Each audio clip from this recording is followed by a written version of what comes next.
मतदाता सूची में जिनका नाम था उसके बाद से 2003 के बाद से अभी हमारा 24 जून 2025 तक इन पिछले लगभग 22 साल में जिनका नाम जुड़ा है उनको बेसिकली कि वो इस देश के नागरिक हैं कि नहीं उसका हमें पुष्टि करना है।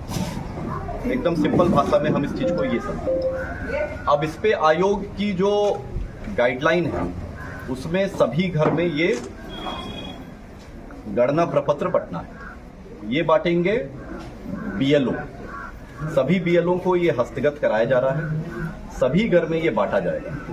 इसको बांटने के बाद अगर आपका 2003 के इलेक्टर रोल में नाम है तो इसको भरने के साथ बस वो इलेक्टर रोल की एक कॉपी लगा दी है, स्व हस्ताक्षरित स्वयं साइन करके, और वो कागज पर्याप्त होगा।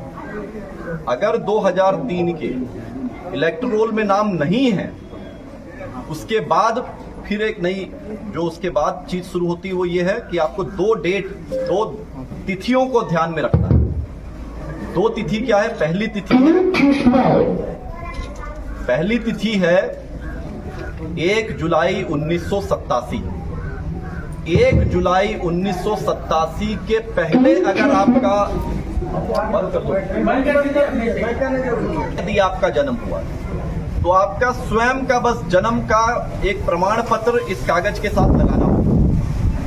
वो 11 कागज जो आप दे सकते हैं उनमें से कोई भी कागज दे सकते हैं। आप अपना जाति प्रमाण पत्र बनाए हुए वो दे सकते हैं, आप अपना आवासीय प्रमाण पत्र बनाए हुए हैं वो दे सकते हैं, पारिवारिक सूची में अगर आपका नाम अंकित है उससे जनरेट की हुई वंशावली है उसको आप दे सकते हैं।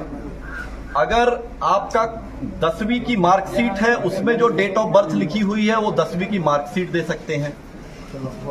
इस तरीके से आपका अगर बर्थ सर्टिफिकेट है वो बर्थ सर्टिफिकेट इसमें लगा सकते हैं, जो आप पंचायत सचिव को ही निर्गत के यहाँ ही जमा होना है उसके माध्यम से निर्गत होना है।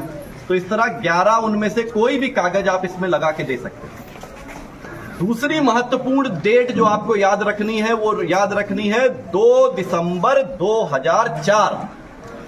अगर 1 जुलाई 1987 और 2 दिसंबर 2004 के बीच में अगर आपका जन्म हुआ है और अगर आपकी 2003 वाले इलेक्टोरल में नाम नहीं है, अगर है ना, अगर आप 2003 के इलेक्टोरल रोल और 2025 के बीच में अगर आपका नाम जुटा है और आपका 2003 वाले में नाम नहीं था और उसमें आप अगर 1 जुलाई